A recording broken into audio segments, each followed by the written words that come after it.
Vamos a orar juntos.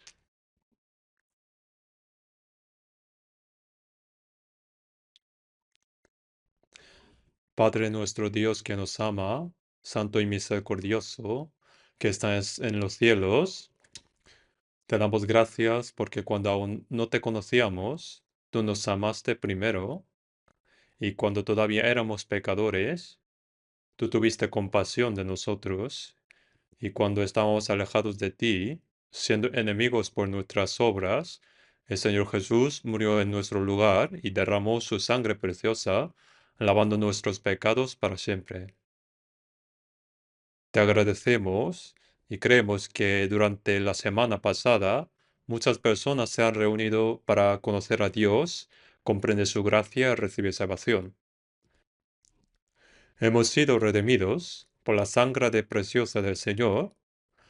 Ahora danos más tu gracia, tu palabra y el poder del Espíritu Santo para que podamos vivir el resto de nuestras vidas de manera digna como hijos de Dios. También gobierna y guía nuestras vidas para que actuemos sin vergüenza como hijos de Dios y podamos estar ante la gloria del Señor que volverás pronto. Si todavía hay entre nosotros alguien que todavía no ha comprendido verdaderamente la gracia de Dios, abre su corazón y guíalo para que al entender tu gran gracia y maravilloso amor y gracia, obtenga la vida eterna y la esperanza gloriosa. Este mundo se vuelve cada vez más malvado y abunda más la maldad. Nosotros no conocemos qué sucederá incluso en un solo día. Sin tu ayuda, Dios, no podemos vencer este mundo malvado ni vivir rectamente como tu palabra. Señor, protégenos y guíanos siempre con tu palabra, sabiduría y el poder del Espíritu Santo. También enséñanos más en este momento, tiempo, las palabras que deseas enseñarnos, tu santa voluntad y las cosas que debemos hacer. También llena con tu gracia, palabra y poder de Espíritu Santo a todas las iglesias en país y las muchas iglesias en el mundo, y a todos los hermanos y hermanas que predican el Evangelio en medio de dificultades, para que ellos puedan cumplir bien la misión de predicar el Evangelio que el Señor les ha encomendado en estos últimos tiempos. En esta hora te dejamos todo en tu mano poderosa y en nombre de nuestro Señor Jesús hemos orado. Amén. Vamos a buscar la Biblia, San Mateo capítulo 13, San Mateo capítulo 13.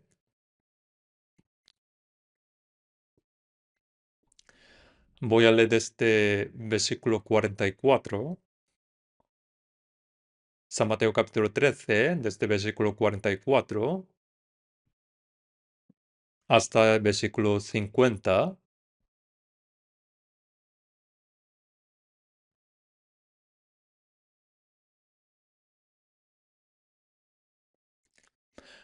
San Mateo capítulo 13, versículo 44 hasta 50.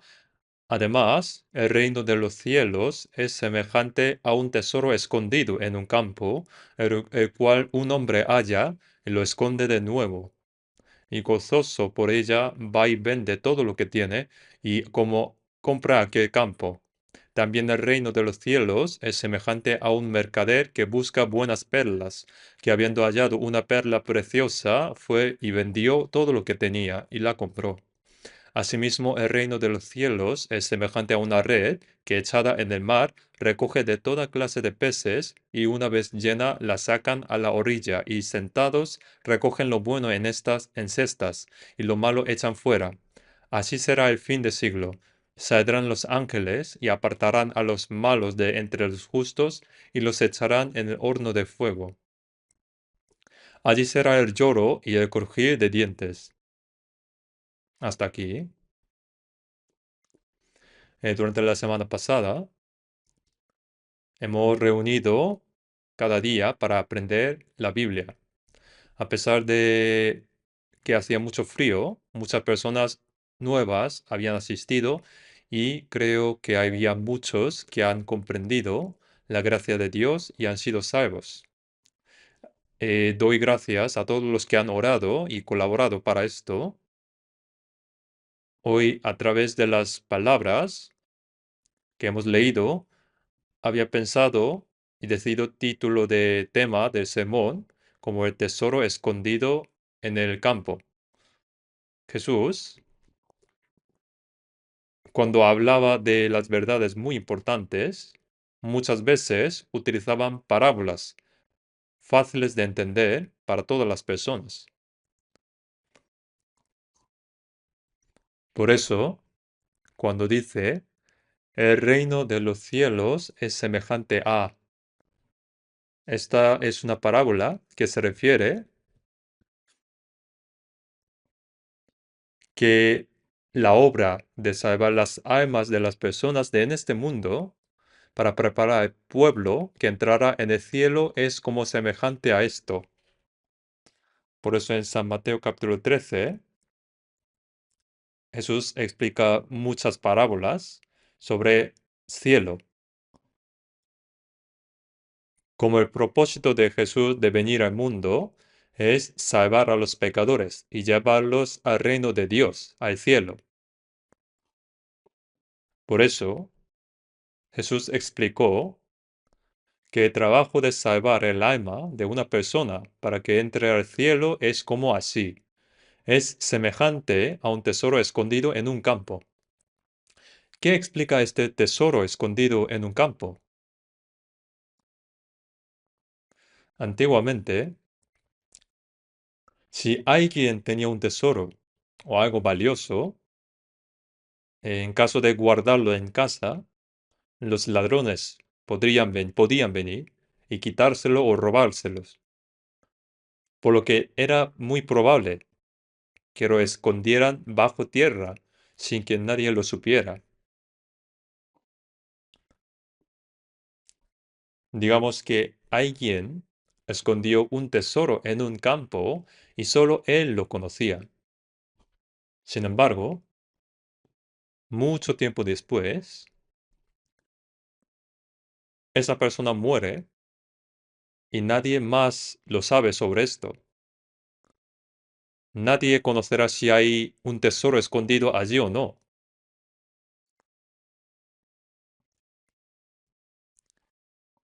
Hace mucho tiempo había un hombre que tenía muchísimo dinero y no tenía dónde ponerlo. Y tenía miedo de dejarlo en banco, porque tenía que pagar muchos impuestos. Entonces había enterrado en un campo de ajos y esto salió en las noticias. Entonces mucha gente se enteró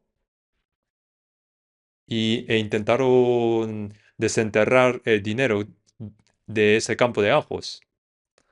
Aquí se dice como un tesoro escondido en un campo.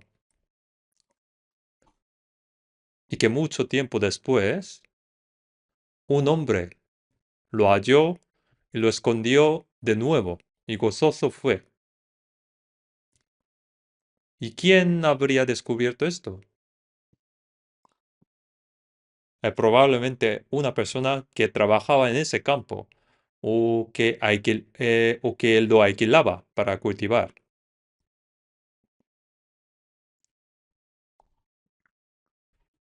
Mientras utilizando herramientas para cultivar, algo golpeó, sonó algo metálico y a ver qué era y encontró un gofre de tesoro. Y abrí por curiosidad, vio que estaba lleno de tesoro. El sorprendido volvió a esconder rápidamente. Esto es porque no era su campo. Como no era su propio campo, el tesoro escondido pertenecía al dueño de ese campo.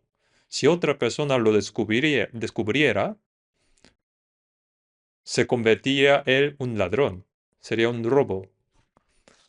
Por lo que no podía dejarlo así, no podía llevarlo.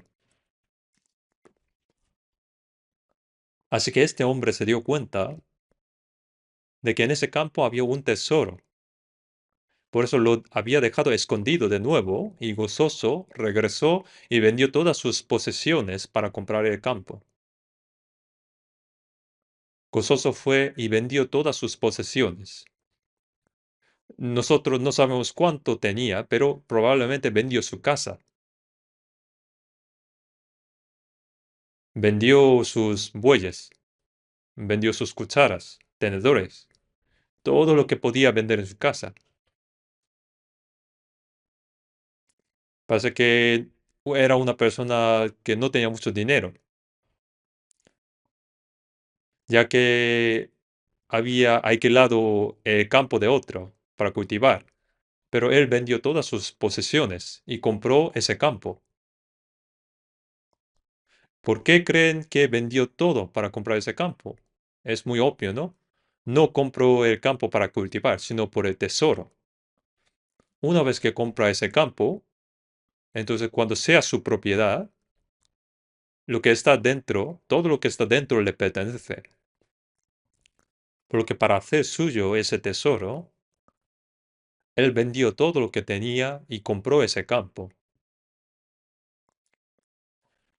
¿Por qué Jesús explicó con esta parábola diciendo que el reino de los cielos es semejante a esto? En el versículo 38 dice, el campo es el mundo. Explica así, hay casos en los que se compara en la Biblia, comparando este campo con el mundo. El campo es el mundo. Entonces, ¿qué será el tesoro escondido en el campo? Lo que se dice aquí, debemos pensar con un punto de vista más mayor, elevada, es decir, desde el punto de vista de Dios. Cuando Dios mira este mundo, para Él es un mundo bajo maldición, porque Adán pecó en Génesis capítulo 3. Entonces, con el sudor tenía que sudar para comer el pan y solo tenía que esforzar y trabajar para que la tierra le diera alimento. En ese campo, la gente tenía que trabajar. Fue un mundo donde se sufre y se pasa trabajando para poder comer y vivir. Pero en ese mundo, sin embargo, dice que hay un tesoro escondido. ¿Y qué sería este tesoro? Según el punto de vista de Dios, este mundo, por el pecado, fue maldecido y el hombre tenía que trabajar para comer y vivir. Pero según el punto de vista de Dios, allí está escondido el tesoro. El tesoro se refiere, en el Génesis capítulo 1, cuando Dios creó todas las cosas, primeramente hizo la tierra y luego creó las plantas según su especie, creó los animales según su especie y finalmente creó al hombre según su imagen. ¿Por qué dijo que creó al hombre según la imagen de Dios? El hombre no es un animal, ¿saben, no? Las plantas fueron creadas para los animales y tanto las plantas como los animales fueron creados todos para el hombre. Para que el hombre viva, debe haber plantas y animales. El hombre fue creado para Dios. Fue creado por el plan y el propósito de Dios. El hombre no es un animal. Por eso en Salmo 49, versículo 20 dice que el hombre es muy honorable. Honorable significa muy, muy valioso. ¿Por qué es muy valioso? Aunque el hombre viva en pecado y sufra en esta tierra maldita, dentro del hombre hay un alma creada a la imagen de Dios. Por este motivo es honorable. El hombre que está en honra, pero no entiende qué es esta honra, el que no lo comprende, es semejante a las bestias que perecen. Si el hombre no tuviera alma, no sería diferente de los animales, ¿no? En 2 de Pedro, capítulo 2, versículo 12, dice que las personas que no comprenden son como animales irracionales nacidos para ser atrapados y destruidos. Los animales fueron encomendados para que el hombre los coma o los use para el trabajo. Por eso en Génesis 1:28, Dios le dijo al hombre que señoreara sobre las aves de los cielos, los peces del mar y todos los seres vivientes que se mueven sobre la tierra. Y esto significa que el hombre puede usarlos para el trabajo o comerlos según su voluntad. Y ellos fueron creados para el hombre. Los animales no tienen otro propósito más allá de esto. Por eso se dice que son animales irracionales nacidos para ser atrapados y destruidos. El hombre no nació para morir. Dios no creó al hombre, que está hecho según su imagen, para que terminara simplemente muriendo como un animal.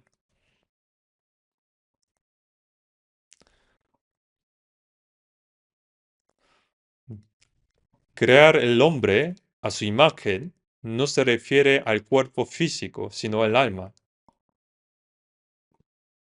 En San Juan capítulo 4, 24 dice que Dios es espíritu, por lo que el hombre creado a imagen de Dios es un espíritu.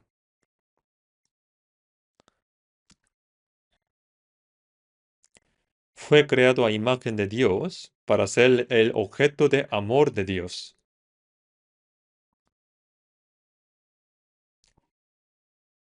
Aunque el hombre le guste un animal, pero ese animal no puede ser objeto del amor. ¿No es así? Solo un ser con una personalidad, como la del hombre, puede ser el objeto del amor humano. Del mismo modo, el objeto del amor de Dios debe ser un ser espiritual como Dios. Debe tener un espíritu. Por esto, para que fuera el compañero del amor de Dios, lo creó a su imagen. Otra razón es hacerlo como hijo de Dios y convertirlo en heredero de Dios. Ser heredero de Dios es algo muy especial. ¿Qué heredaría? Heredará el reino de Dios. Un padre desea dar lo mejor a su amado hijo. Así como uno desea dar todo lo mejor a sus hijos amados, Dios ama al hombre y al mismo tiempo desea darle el reino de Dios como herencia. Por eso lo creó a su imagen. El alma creada a imagen de Dios es el ser más valioso a los ojos de Dios.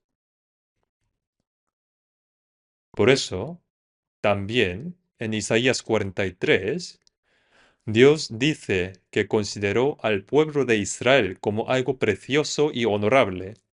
Pero aquí no se refiere solo al pueblo de Israel. Israel es el pueblo elegido de Dios, pero se refiere a todos los santos que serán salvos más adelante.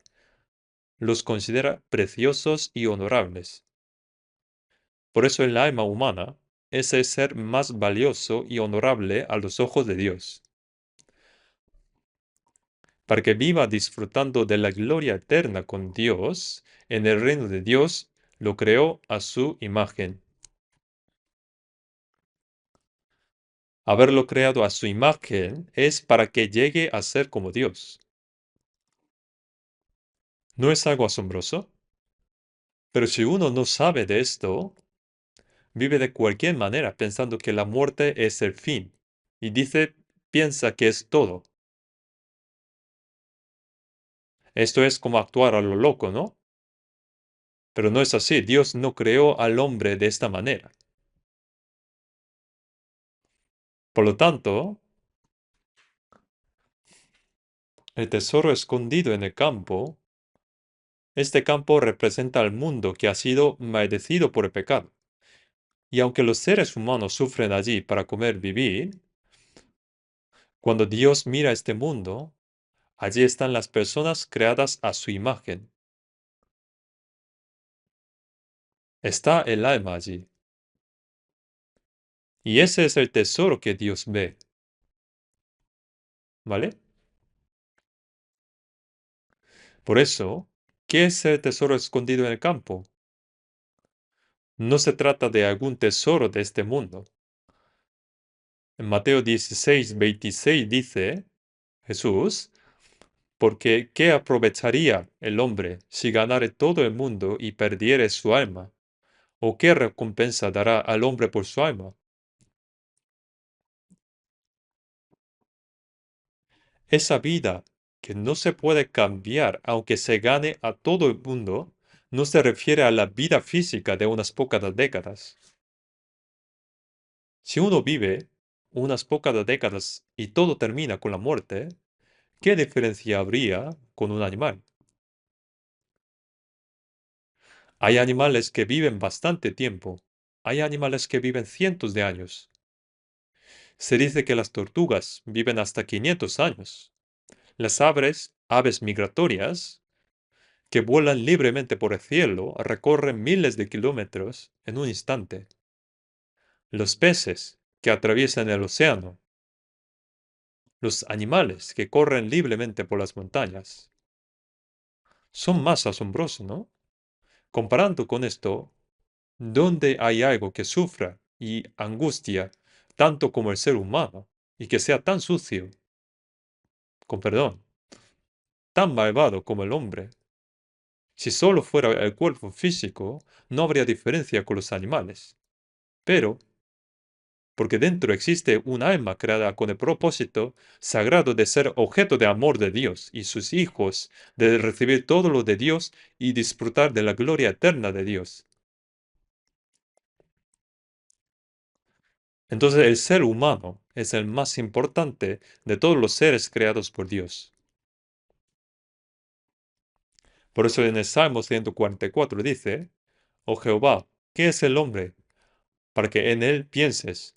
¿O el Hijo del hombre para que lo estimes? Ante el Dios santo que creó todo el universo, el hombre no es ni siquiera como un gusano. No es ni siquiera como un gusano, como dice la Biblia. El hombre es como un gusano. Pero ¿por qué Dios piensa así del hombre? ¿Por qué lo ama tanto?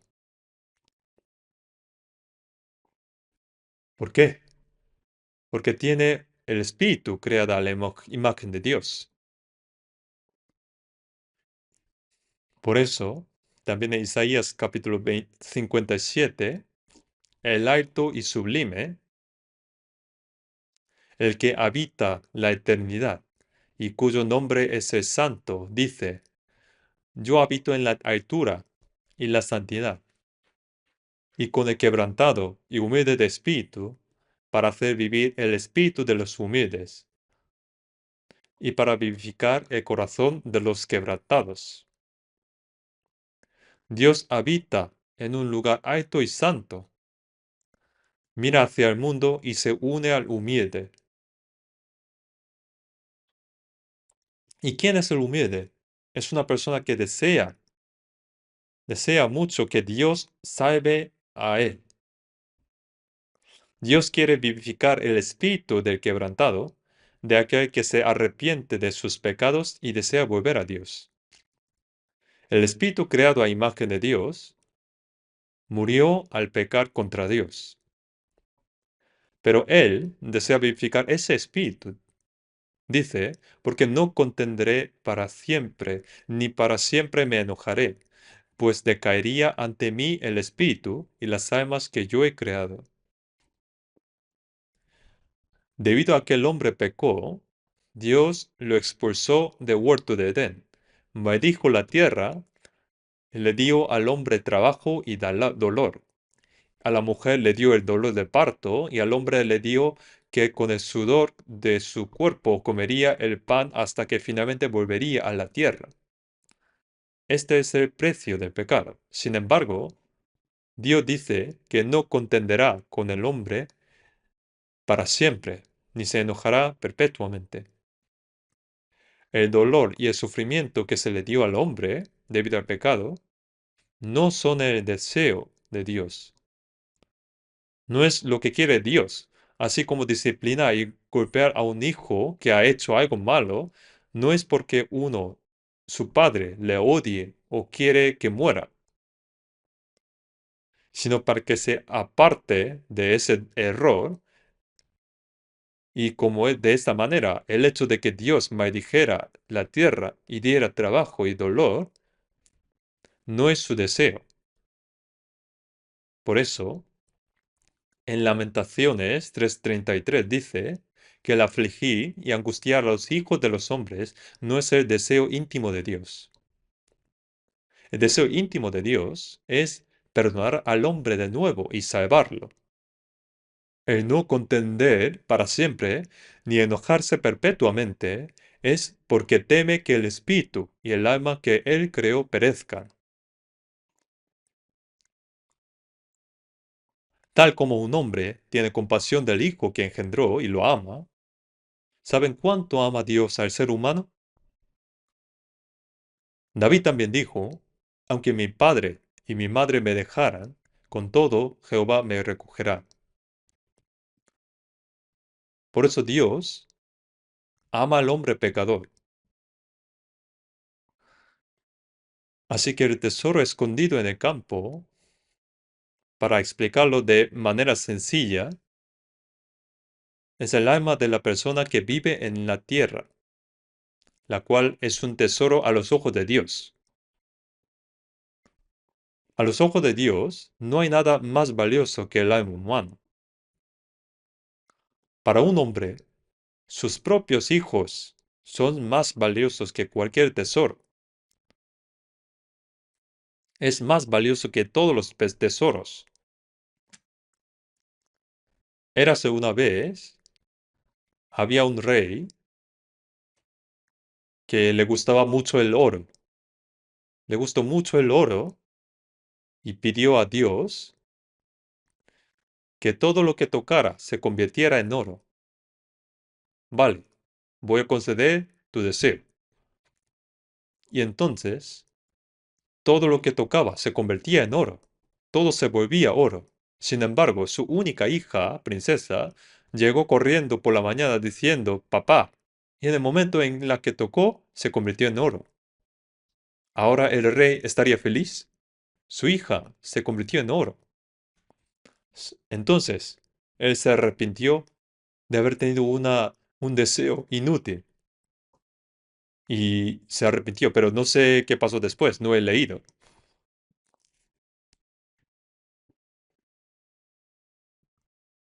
No hay nada que un hombre ame más que a su propio hijo. Eso es lo normal. Entonces, ¿cuánto más amará Dios al alma que creó a su imagen? Porque de tal manera amó Dios al mundo, que ha dado su Hijo unigénito.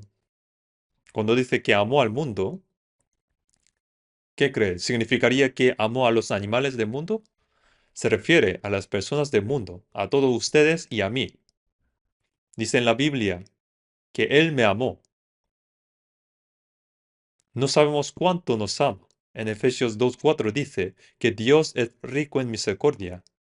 Misericordia es el amor que siente compasión por alguien. Aunque se enojó por un momento porque hemos pecado, Dios siente compasión por estos pecadores, que van a perecer por el pecado. Por eso se dice que Dios es rico en misericordia y por su gran amor con que nos amó. Dice que ese amor es tan grande. Por eso pone ese gran amor que brilla alegremente en mi corazón y que me trajo ese gozo. Por ese gran amor de Dios, a nosotros que estábamos muertos por nuestros delitos y transgresiones, nos dio la vida juntamente con Cristo. Para salvar el alma muerta por nuestros delitos y transgresiones, Dios envió a su Hijo unigénito en forma de hombre y cargó los pecados, todos los pecados, en su carne sobre el cuerpo de Jesús, quien no tenía pecado. Él recibió juicio en nuestro lugar, murió crucificado y resucitó. Y ahora salva a las almas de quienes cree en su gracia. ¿Cuánto habrá amado Dios el alma de hombre para que para salvarla enviara a su Hijo unigénito en forma del hombre? La cruz fue un método de ejecución de los romanos para matar de la forma más miserable.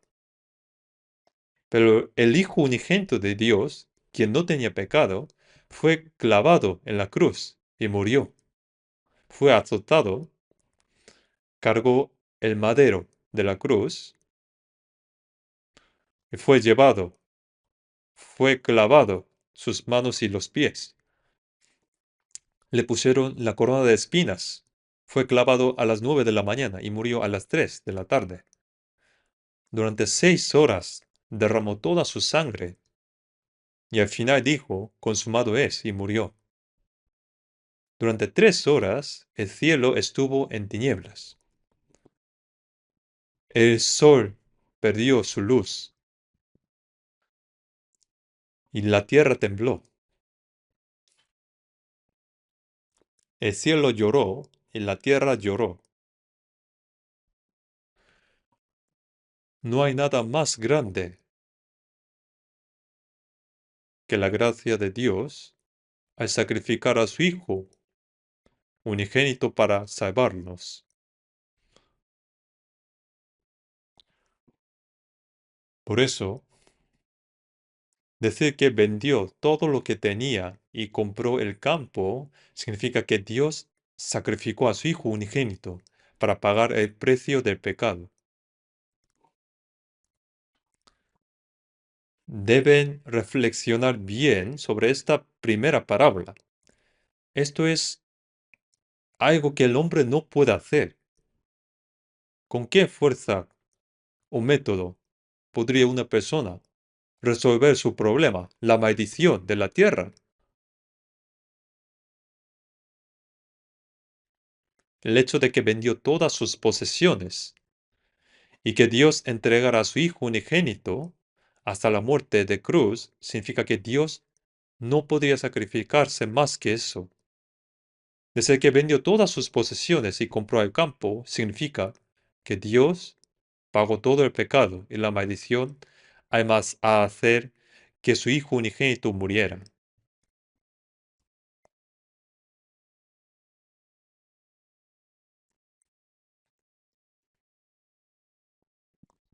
Vamos a ver Isaías 43.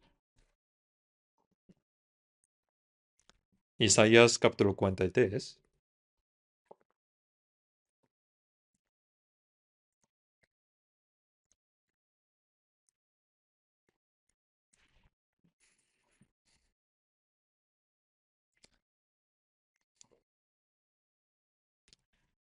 Isaías capítulo 43, versículo 4. Vamos a leer juntos. Porque a mis ojos fuiste de gran estima, fuiste honorable, y yo te amé. Aquí pone, porque a mis ojos fuiste de gran estima, fuiste honorable, y yo te amé. Daré pues hombres por ti y naciones por tu vida. Estas palabras se refieren, por supuesto, a hacer que el pueblo de Israel regrese de la tierra maldita. Pero esto era un modelo de cómo nos salvaría a través de Jesucristo. Por eso, Dios nos considera preciosos y honorables y nos ama. Así que decir que vendió todo lo que tenía para comprar el campo significa que Dios pagó todo el precio de nuestros pecados, realizándose ese gran sacrificio. Vamos a ver Isaías capítulo 49. Isaías capítulo 49. Capítulo 49, versículo 5. Vamos a leerlo juntos. Yo soy honorable a los ojos de Jehová, y mi Dios es mi fuerza. Hasta ahí. Si miramos aquí, pone yo soy honorable a los ojos de Jehová. A los ojos de Dios somos los seres más honorables. Pone aquí en la Biblia. Para salvar a pecadores como nosotros, Jesús es de Trinidad, ¿no? Padre, Hijo y Espíritu Santo. Cómo el Padre, el Hijo y el Espíritu Santo son uno y cómo uno es tres. Esto es algo que no podemos comprender con nuestro conocimiento, pero es un hecho, es una verdad. Por eso, Jesús es igual a Dios. Jesús, pero dejó ese lugar, y como dice en Filipenses capítulo 2, desde el versículo 6, pone, siendo en forma de Dios, no estimó el ser igual a Dios como cosa a que aferrarse, sino que dejó ese lugar, tomó forma de siervo y se hizo semejante a los hombres. Siendo igual a Dios, se hizo como un hombre. Y entre los hombres se hizo como un siervo. Tomó forma de siervo y apareciendo en condición de hombre, se humilló a sí mismo, haciéndose obediente hasta la muerte y muerte de cruz. Para cumplir la voluntad de Dios, Padre, de salvar las almas, fue obediente hasta la muerte y murió en la cruz. ¿Saben qué precio pagó Dios para salvarnos? Entregó al Hijo unigénito de Dios, igual a Dios, hasta la muerte de cruz. ¿Saben que el Hijo de unigénito de Dios murió en nuestro lugar para salvarnos? ¿Dónde hay algo más asombroso que esto? Por eso pone yo soy honorable a los ojos de Jehová. Si un hombre muy rico vende todas sus posesiones para comprar un objeto valioso, para ese hombre no habría nada más valioso que eso. Lo guardaría con mucho cuidado para que no se pierda, ¿no?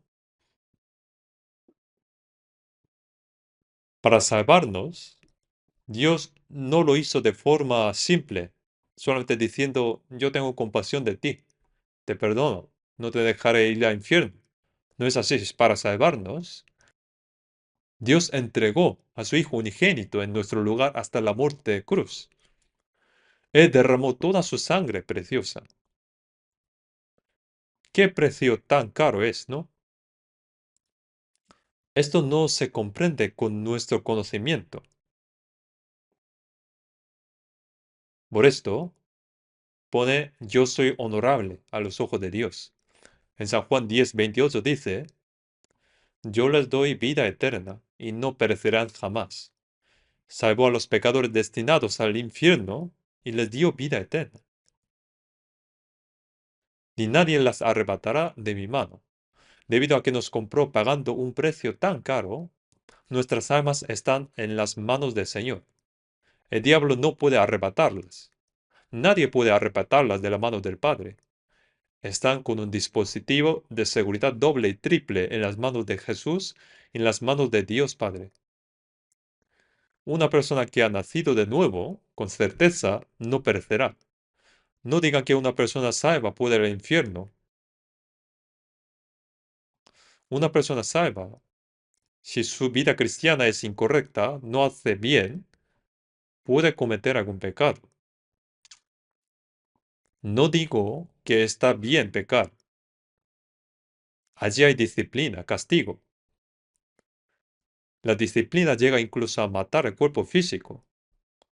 Pero si alguien hace cosas malas de vez en cuando y ve que Dios no le castiga y piensa, bueno, parece que soy el hijo favorito, ¿no?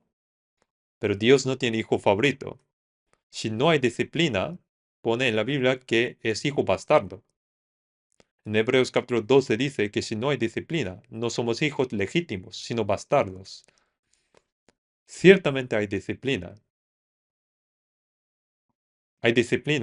pero no hay perdición. Siendo así, ¿acaso alguien que es salvo puede pecar diciendo, bueno, voy a aguantar la disciplina? No puede ser así. Debemos amar al Señor que nos salvó, obedecer su palabra y vivir para su voluntad y gloria.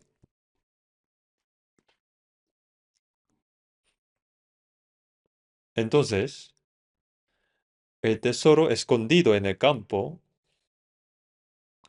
somos nosotros, nuestras almas que vivían en la tierra de este mundo. El espíritu, creado a la imagen de Dios, es el tesoro.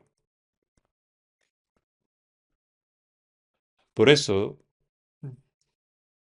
Dios amó tanto al mundo que dio a su Hijo unigénito. Lo entregó como pago por el pecado. Esto es para que todo aquel que en él cree no se pierda, sino que tenga vida eterna.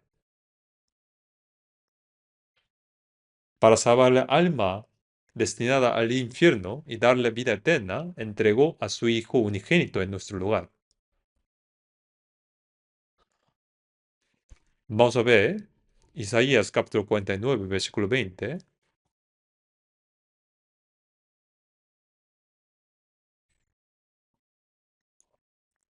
Isaías capítulo 49, versículo 20. Vamos a leer juntos.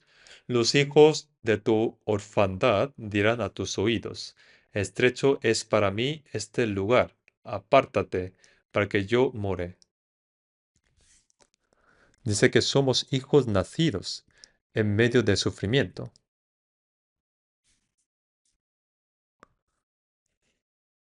Nosotros hemos nacido en medio del sufrimiento.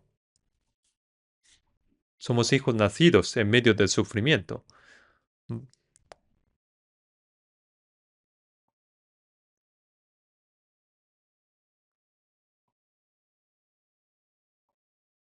Vamos a ver Salmos capítulo 144.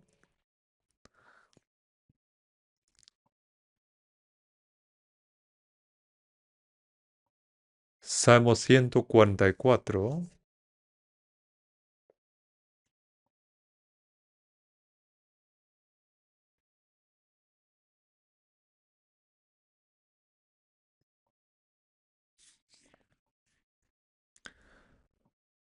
versículo 3. Vamos a ver juntos. Oh Jehová, ¿qué es el hombre para que en él pienses? O el hijo del hombre para que lo estimes. Jehová es el Dios creador. Es el Dios creador. Hay Dios creador. ¿Qué es el hombre para que lo reconozcas? ¿Y qué es el hijo del hombre para que pienses tanto en él?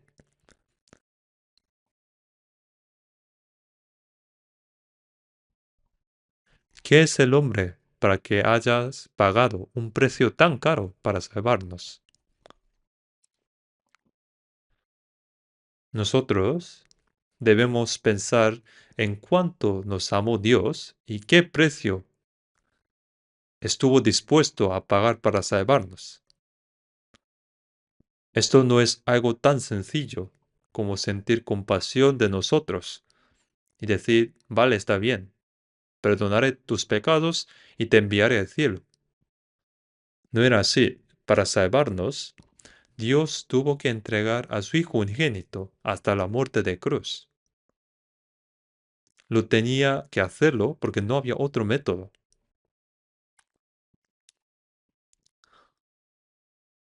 Vamos a ver primero de Timoteo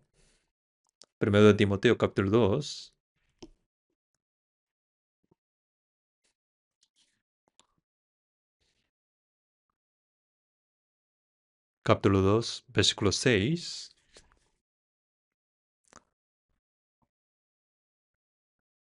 Primero de Timoteo capítulo 2, versículo 6, el cual se dio a sí mismo en rescate por todos, de lo cual se dio testimonio a su debido tiempo.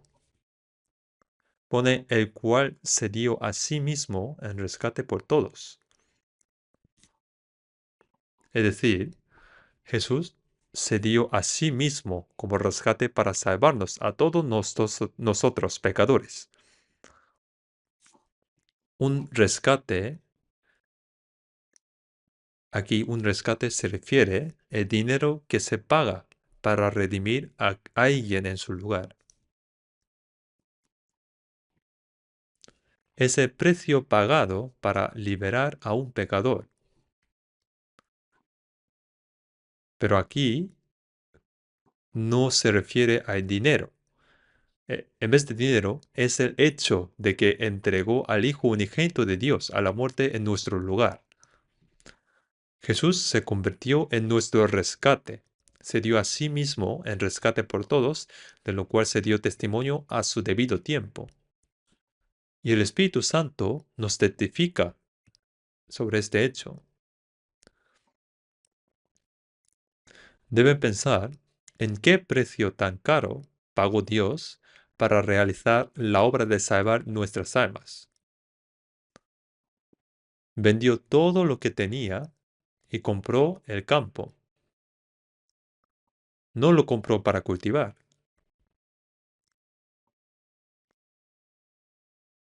Dios amó de tal manera al mundo que dio a su Hijo unigénito. ¿Por qué?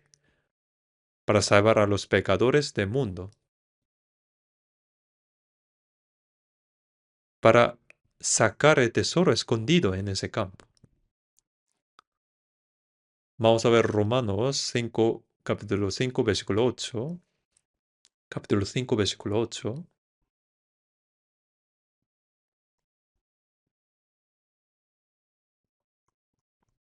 Vamos a verlo juntos.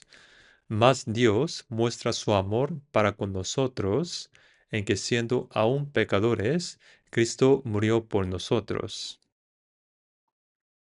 Cuando aún éramos pecadores, cuando éramos enemigos de Dios debido al pecado, en el versículo 10 dice siendo enemigos.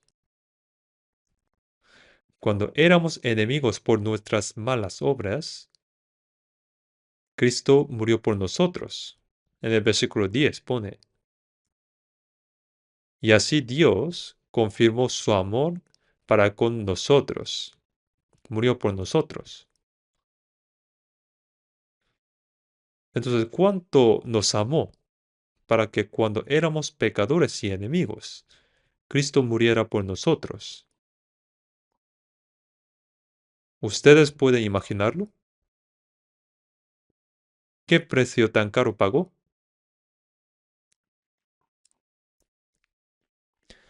Vamos a ver primero de Juan, capítulo 4.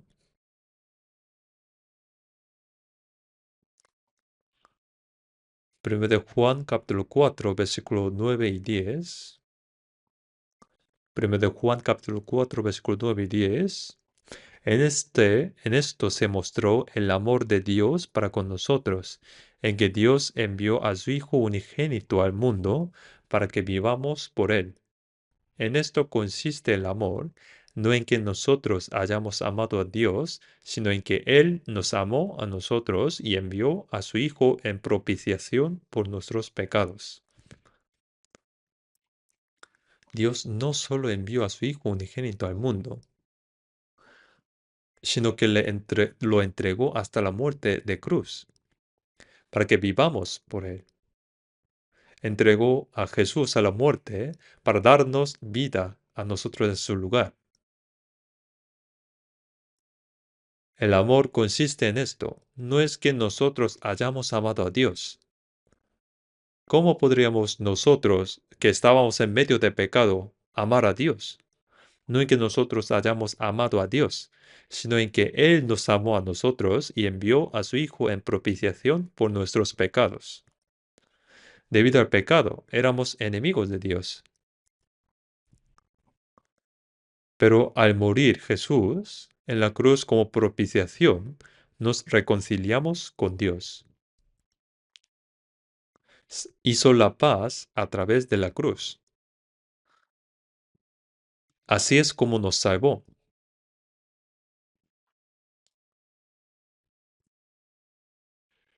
Vamos a ver Romanos capítulo 8,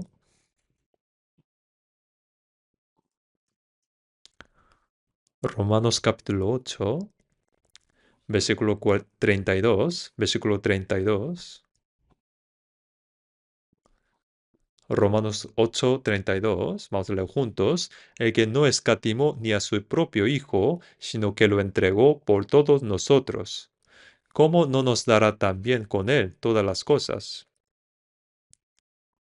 Vamos a ver estas palabras. Dios no escatimó a su propio Hijo, sino que lo entregó a la muerte por todos nosotros. Aquí pone, sino que lo entregó a la muerte por todos nosotros. Lo entregó hasta la muerte. Aunque uno ame mucho a alguien y sienta compasión, ¿habría alguien que entregue a su hijo unigénito a la muerte para salvar a esa persona? Ningún hombre podría hacer eso. Dios entregó a su santo Hijo unigénito igual a Él a la muerte por todos nosotros.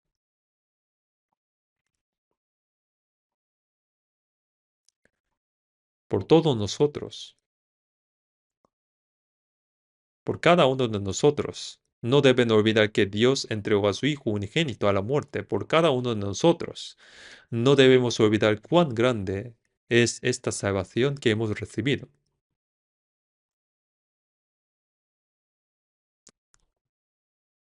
Si entregó a su propio Hijo hasta la muerte, ¿qué no nos daría? Si Dios entregó a su propio Hijo hasta la muerte, ¿qué no nos daría? Si ustedes creen este hecho, Dios desea darnos todas las cosas buenas. Mientras vivimos en esta tierra también,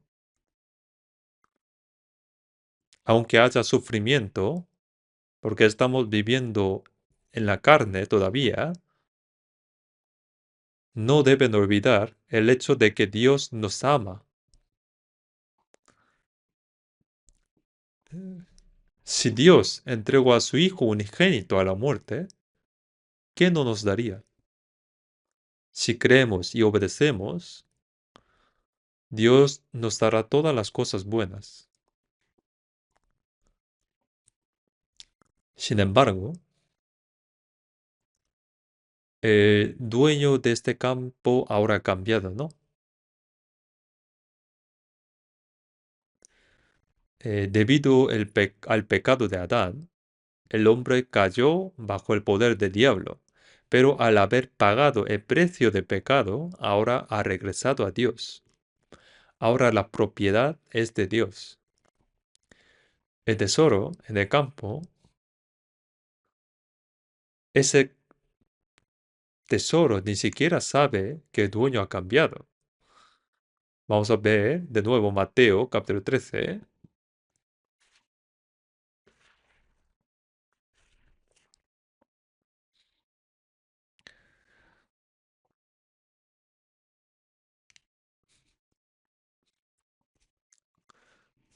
San Mateo capítulo 13, versículo 45. También el reino de los cielos es semejante a un mercader que busca buenas perlas, que habiendo hallado una perla preciosa, fue y vendió todo lo que tenía y la compró.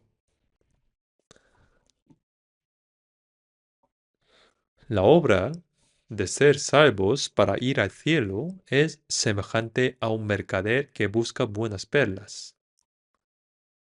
Buenas perlas.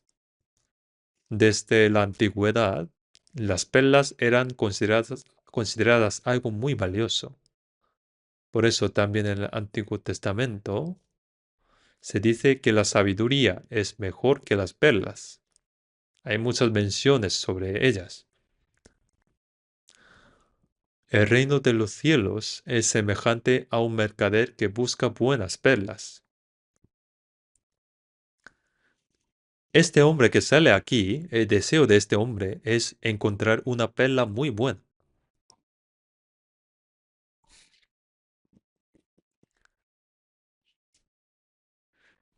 Y luego encontró una perla. Estaba buscando la perla y encontró uno y pensó, bueno, esto no es la que buscaba, esto tampoco. Estaba buscando mucho una perla buena y al final, un día, encontró esto. Esto es la perla, esta es la perla que buscaba. Encontró una perla preciosa y la encontró y ahora debe comprarla, ¿no? Fue y vendió todo lo que tenía y compró esa perla. Como era su propósito de tener, era su propósito era tener esa perla, compró. ¿Qué quiere decir esto?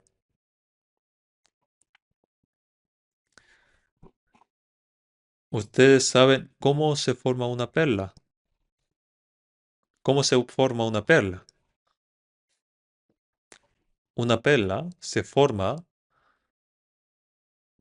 en las ostras o en los mejillones cuando entra un grano de arena o una pequeña piedra en ella. La ostra sufre mucho por esto y segrega una sustancia para cubrirla. Y después de mucho tiempo, esto luego se convierte en una perla. La perla se forma a través de mucho sufrimiento. Se forma así la perla.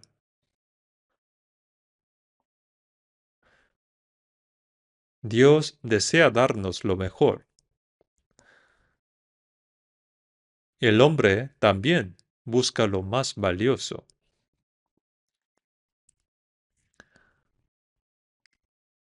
¿Y qué es la perla más valiosa? Es la verdad que da vida eterna. La verdad que da vida eterna. La verdad con la que se puede obtener la vida eterna. En Eclesiastes 3:11 dice que Dios hizo todo hermoso en su tiempo, pero al hombre le puso el deseo de la eternidad.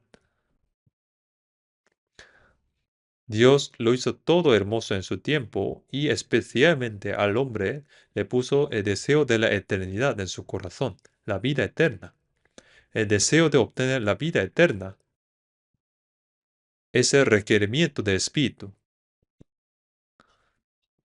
y buscamos la verdad de la vida eterna. Esa es la gracia y la verdad de Dios que se nos da a través del sufrimiento de Jesús al morir en la cruz.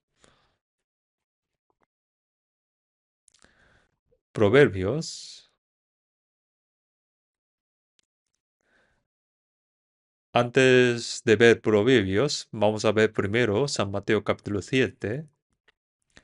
San Mateo capítulo 7, versículo 7.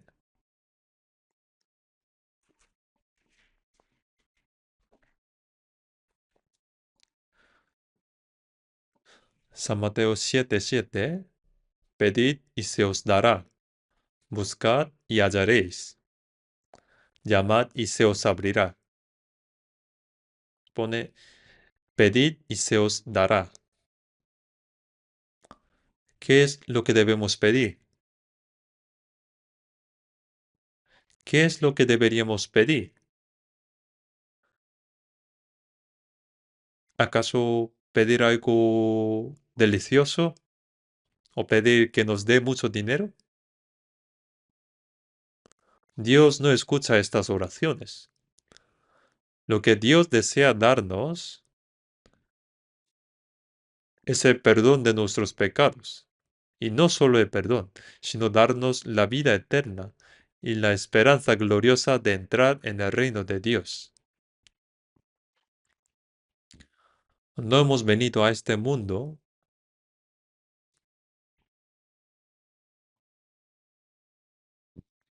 para obtener algo material o para comer y vivir bien.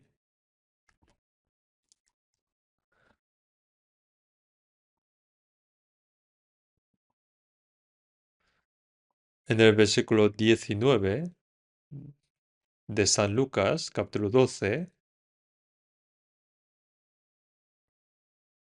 un hombre rico acumuló muchos bienes y se dijo a sí mismo: Alma, muchos bienes tienes guardados para muchos años. Repósate, come, bebe, regocíjate. Pero Dios le dijo: Necio, esta noche vienen a pedirte tu alma, y lo que has provisto, ¿de quién será?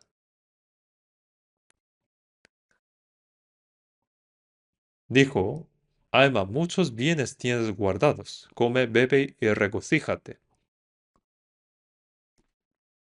Pero, pero ¿acaso el alma come, bebe y se regocija con estas cosas? Está equivocado, ¿no?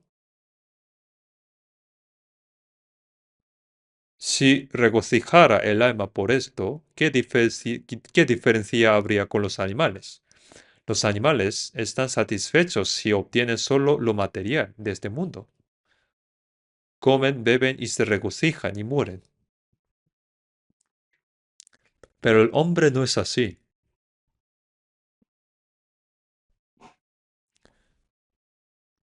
Los 10 meses en el vientre de madre son para prepararse para vivir unas décadas en este mundo.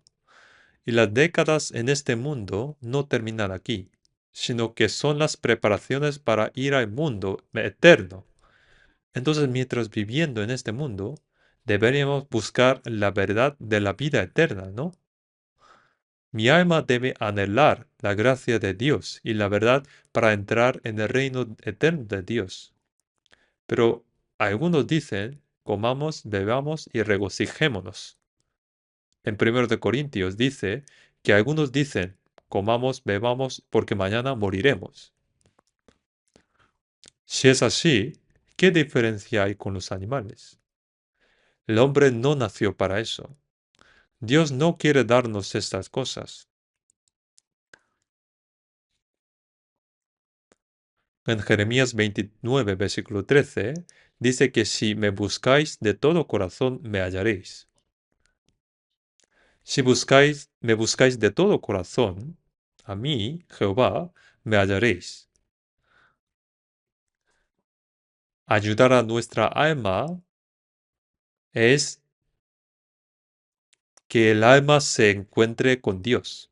Al ser salvos, mi espíritu se reconcilia y se encuentra con Dios.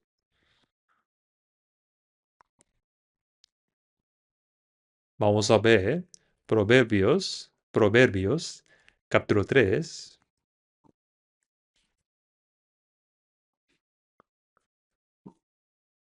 después de Salmos, Proverbios, capítulo 3, versículo 15,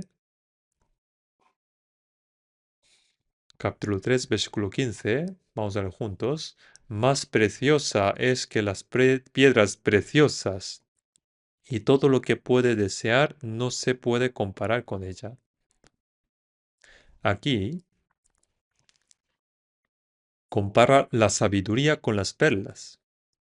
Parece que las perlas son realmente valiosas, ¿no? Pero dice que la sabiduría es más valiosa que las perlas. Y todo lo que puedes desear no se puede comparar con ella. El hombre desea mucho tenerlo. Y no es la perla, sino la sabiduría. ¿Qué es la sabiduría en Proverbios? Es Jesús. Jesús es la sabiduría. Veamos el versículo 18. Vamos a leer juntos. Ella es árbol de vida a los que de ella echan mano, y bienaventurados son los que la mantienen. La sabiduría es árbol de vida. En el huerto de Edén, al comer del fruto de ciencia de bien y de mal, el árbol de vida se quedó oculto. Pero ahora que Jesús ha venido y ha redimido nuestros pecados, conocer a Jesús es la sabiduría. Comprender a Jesús es comprender la gracia de Dios. Por eso, la sabiduría es árbol de vida para quienes la obtienen. Se refiere a obtener la verdad de la vida eterna. Es igual que obtener una perla preciosa. Dios, por nosotros, entregó su Hijo unigénito a la muerte de cruz para redimir nuestros pecados. Y el Espíritu Santo nos hace comprender este hecho. En Colosenses 1:6 dice que desde el día que oísteis y conocisteis la gracia de Dios en verdad.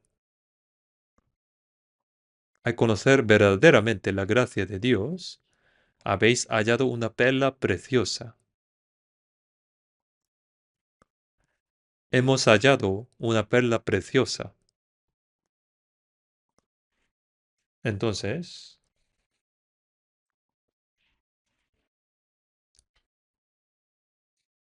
vamos a ver Proverbios, capítulo 8, versículo 35. Proverbios, capítulo 8, versículo 35. Vamos a leer juntos. Porque el que me halle hallará la vida y alcanzará el favor de Jehová. Pone el que me halle hallará la vida. Aquí, ¿quién será este yo? Es Jesús. La sabiduría que aparece en Proverbios es Jesucristo. El que me halle hallará la vida y alcanzará el favor de Jehová. El versículo 36 dice, mas el que peca contra mí defrauda su alma. Todos los que me aborrecen aman la muerte. Se refiere una persona a Jesucristo. Aquí indica Jesucristo. Por eso,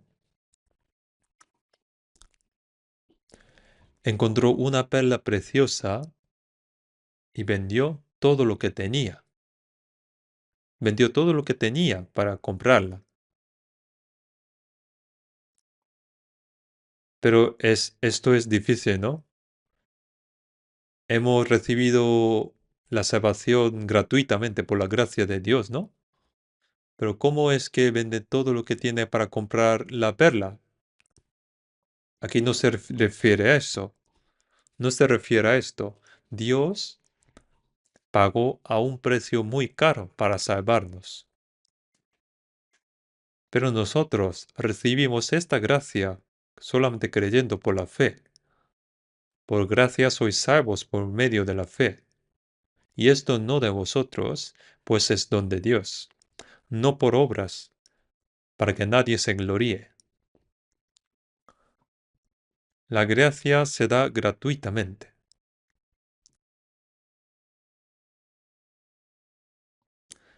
No por las obras, para que nadie se gloríe. Es don de Dios. No tengo nada que jactarse. Entonces, ¿qué significa que vendió todo lo que tenía para comprar la perla? Esto no debemos confundirlo. es el resultado de la persona que ha comprendido la gracia de Dios.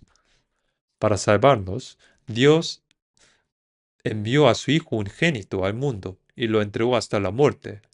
A través de esto, nuestras almas fueron salvas. Entonces, ¿qué pasa con las personas que comprenden esa gracia y es salva? Por la gracia que había recibido inmensa, dedica el resto de su vida, dedica el resto de su vida por el Señor, por esta verdad de vida eterna. Entrega su vida. Eso es como resultado, es algo natural, ¿no? Vendió todas sus posesiones y compró la perla. Es la prueba de una persona salva. Vamos a ver Romanos capítulo 14, Romanos 14,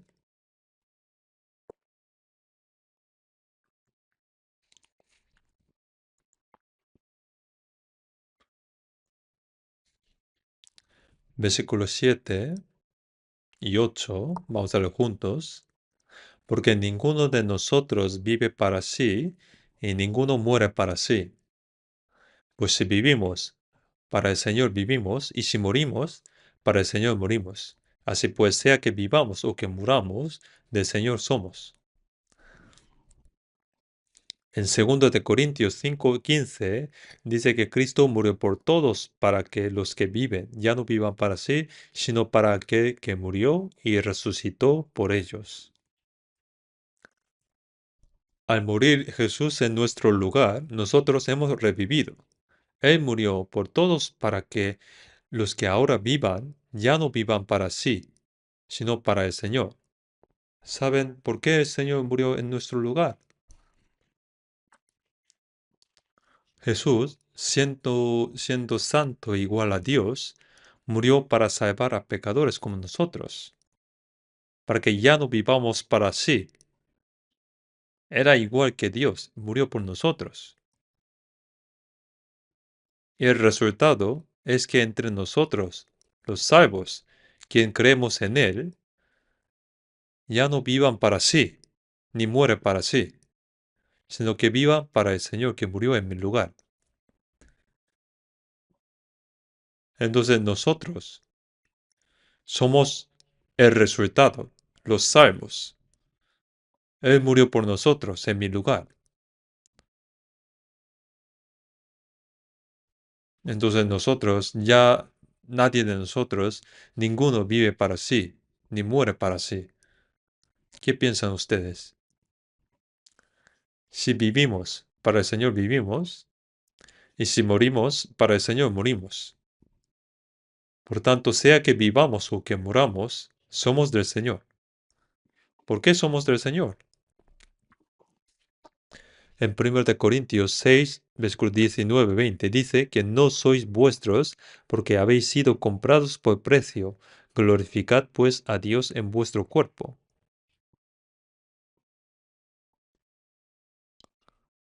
Cuando éramos pecadores, el Señor murió en nuestro lugar.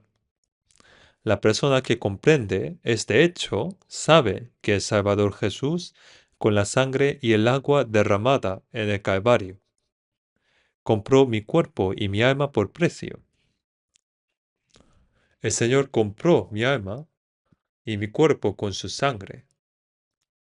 Por eso ya no soy mío, mi alma tampoco es mía.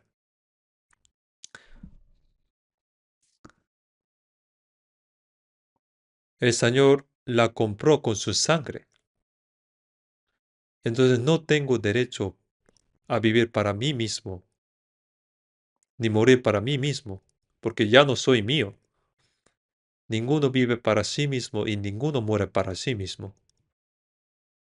Si uno vive para sí mismo y muere para sí, eso es algo maldito, es algo bajo maldición. Para un cristiano, eso es una contradicción. Yo a veces deseo irme pronto ante el Señor, sinceramente.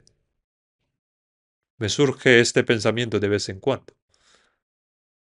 Pero cuando pienso en el trabajo que tengo que hacer, pienso que debo vivir un poco más, pero a veces quiero irme pronto. Por eso si vivimos es bueno porque hay trabajo que tenemos que hacer por el Señor, y si morimos es bueno porque vamos pronto ante el Señor. Por eso en Filipenses 1, el apóstol Pablo dice, teniendo el deseo de partir y de estar con Cristo, lo cual es muchísimo mejor. Para el apóstol Pablo, tener el deseo de dejar este cuerpo e ir ante el Señor era muchísimo mejor. Ir ante el Señor es bueno, y permanecer un poco más es provechoso para vosotros. No sé qué sería mejor, si vivir un poco más o morir. Es algo interesante, ¿no? Nosotros, si vivimos, viviré por el Señor, moriré para el Señor. Viva o muera, soy del Señor. Ustedes conocen este alabanza, ¿no? ¿Realmente viven así? El Señor a lo mejor dirá, está mintiendo, ¿eh? Si no lo decimos sinceramente de corazón, es una mentira, ¿no? Vivir para el Señor, moriré para el Señor. Todo para la gloria de Dios.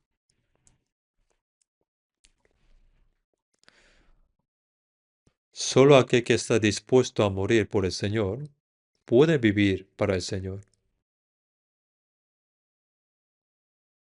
¿Por qué estamos dispuestos a morir por el Señor? Porque el Señor fue crucificado y murió en la cruz por pecadores como nosotros. Entonces, ¿es acaso tan difícil vivir para el Señor? Apóstol Pablo dice que, por el Señor que salvó a un pecador como yo, mi cuerpo podría morir 100 veces. Una persona que está dispuesta a morir por el Señor. ¡Qué gloria tan grande es morir por el Señor!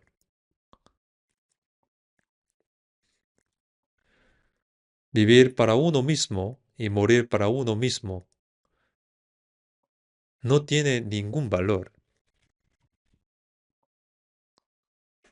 Vivir por el Señor es algo muy glorioso. Y para un cristiano es algo contradictorio vivir por sí mismo. Ninguno vive para sí, ninguno muere para sí. Sea que vivamos o que muramos, del Señor somos. El que vive por el Señor puede morir por el Señor. No todos pueden morir por el Señor. Uno que vivía por sí mismo podría decir que voy a morir por el Señor. Uno que vive por el Señor tiene derecho de morir por el Señor. Uno que está dispuesto a morir por el Señor puede vivir por el Señor. Piensen ustedes. Por eso, viva o muera, soy del Señor. Yo ya no soy el mío. Si el Señor dice vive, vivo. Si dice muere, muero. Porque Cristo para esto murió y resucitó y volvió a vivir, para ser Señor así de los muertos como de los que viven. Ya sea viviendo para el Señor o muriendo para el Señor, Él sea el Señor de los que viven y de los que mueren. Esto para que sea el Señor de vivo y los muertos. Todo para el Señor. Y por esto el Señor nos salvó. Es una gran verdad, ¿no? Ese es el resultado de una persona salva.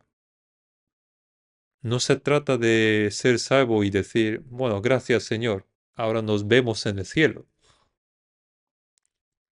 Una persona salva cambia desde ese momento.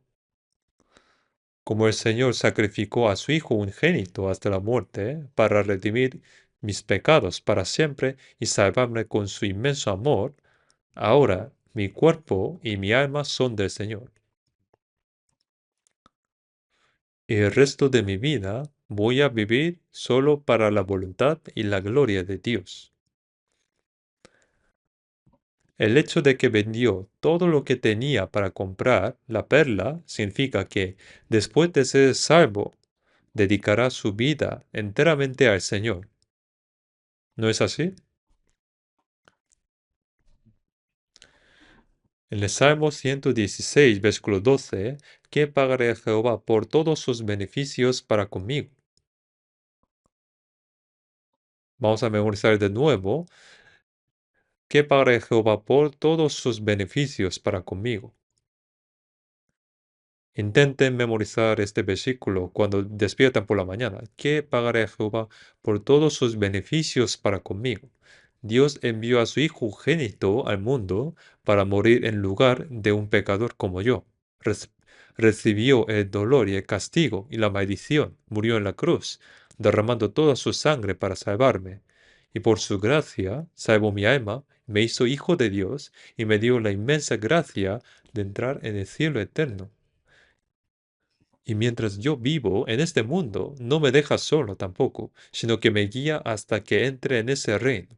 ¿Y yo qué pagaré por todos estos beneficios? Si uno olvida de esto, no sería un cristiano. ¿Cómo podría olvidar esto? No es la vida de un cristiano. ¿Qué pagaré a Jehová por todos sus beneficios para conmigo? No se trata de decir solo con las palabras. Aunque no se puede pagar toda esta gracia, sabemos que no podemos pagar toda esta gracia, pero con este cuerpo humilde vamos a servir al Señor. Aunque no podamos pagarlo,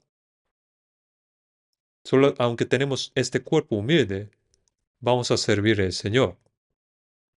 Esto es el resultado de una persona salva. Y ahora, ¿qué harán ustedes?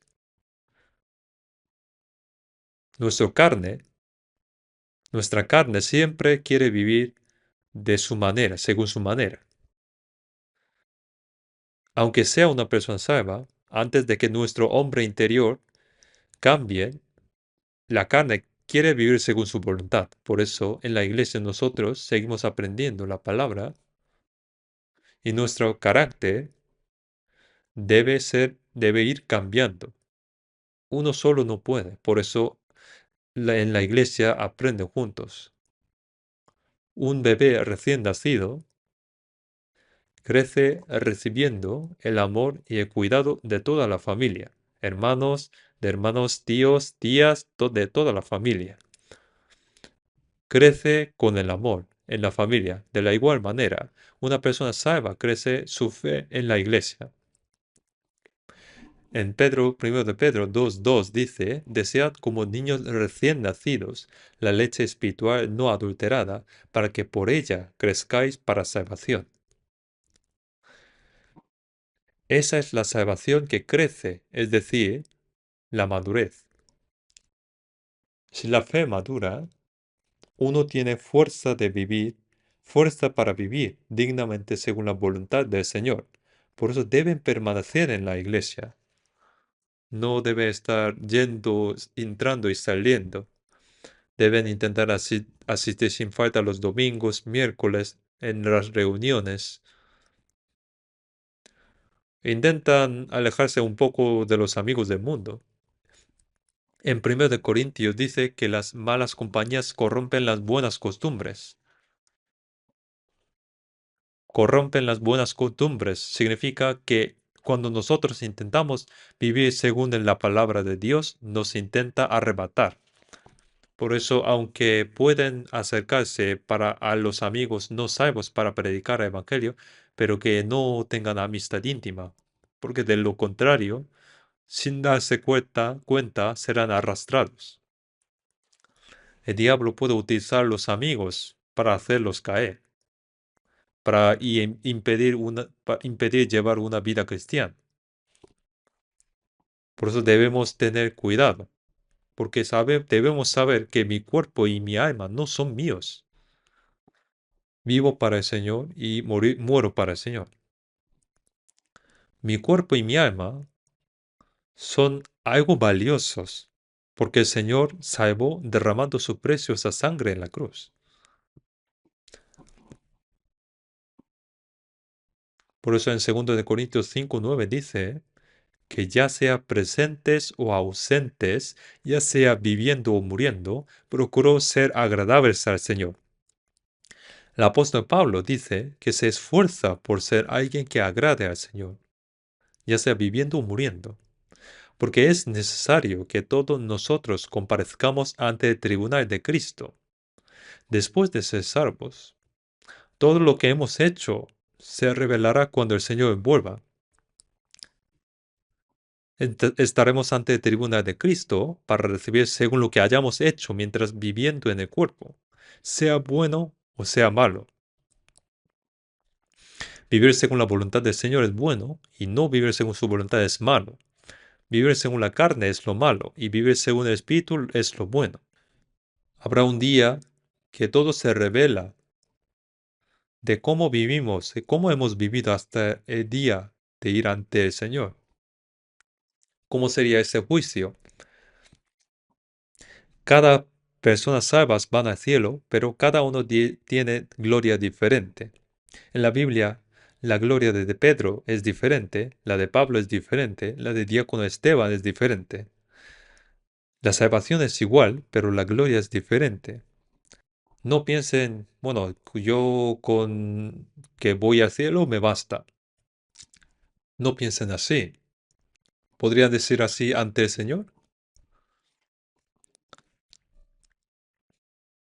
La gloria es eterna. Si nosotros vamos ante el Señor ahora mismo, seguramente nos arrepentiremos mucho. Si hubiera sabido de que pasaría esto, yo habría vivido con más valentía por el Señor. Por culpa de cosas mundanas, que no son nada. Yo viví de manera cobarde. Se arrepentirá mucho, pero todavía tenemos tiempo. Hay que vivir por el Señor y cuando estamos ante el Señor que nos salvó, no tengamos vergüenza. Esperamos esto. Por último, la parábola de la red echada en el mar que recoge toda clase de peces. Dice que no se llevan todo lo que cae en la red, sino que se sientan y recogen lo bueno en cestas y lo malo echan fuera. ¿Qué significa esto? No es que llevan todo lo que está en la red. Yo pregunté a los hermanos pescadores, ¿hay cosas que se tiran de lo que cae en la red? Me contaron que sí. ¿Qué cosas tiran? Tiran que no se puede comer, lo que no se puede comer. Recogen lo bueno en cestas y lo malo echan fuera. Así será el fin del siglo. Apartarán a los malos de entre los justos. Es importante esto que pone. Apartarán a los malos de entre justos y los echarán en el horno de fuego. Los justos son los salvos. Apartarán a los malos de entre los salvos, a los falsos. Apartarán a los malos de entre los salvos, a los falsos. Cuando la red está llena, la sacan a la orilla, se sientan, recogen lo bueno en cestas y lo malo lo echan. Así será el fin del mundo. Los ángeles vendrán y apartarán a los malos de entre los justos y los echarán en el horno de fuego. Allí será el lloro y el crujir de dientes. Hay quienes fingen ser salvos, pero no son justos, son malos. A esos los ángeles los apartarán. En lugar de ir al cielo, dice que los echarán al horno de fuego. Ustedes no se engañan a sí mismos. Aquellos que no han comprendido la gracia de Dios y fingen ser salvos, viviendo según la carne, mientras aparentan vivir para el Señor. Eso no es aceptado ante Dios. El día de la venida del Señor está muy cerca. Entonces, para salvarnos, Dios pagó un precio muy caro. Yo, que soy un pecador, debo vivir el resto de mi vida para el Señor antes de irme ante Él. Decir que vendió todo lo que tenía y compró la perla significa que, por la verdad en la que creo y por la inmensa gracia que Dios me dio, entrego mi vida. Se refiere a este resultado. Delante está preparada la mesa para Santa Cena. Tendremos ahora la Santa Cena. La Santa Cena terminará pronto. Vamos a orar juntos. Padre nuestro misericordioso, tú has tenido compasión de nosotros cuando andábamos lejos de ti en pecado, y tú nos has amado. Jesús murió por nosotros, derramando su preciosa sangre, nos perdonó, para que ya no recibamos el juicio y no teníamos ningún mérito. Ahora nosotros, que hemos sido redimidos por la sangre del Señor, nuestro cuerpo y nuestra alma han sido comprados por el Señor con su sangre, por lo que somos tuyos. En el resto de nuestras vidas, guíanos para que vivamos solo para la voluntad y la gloria de Dios, ya que sea vivamos para el Señor o que muramos para el Señor. Guíanos para que ni uno de nosotros sea parte de tu inmensa gracia de amor. Hasta el día en que estemos ante el Señor, guarda, gobierna y guía el resto de nuestras vidas con tu palabra y gracia. En el nombre de nuestro Señor Jesús. Amén.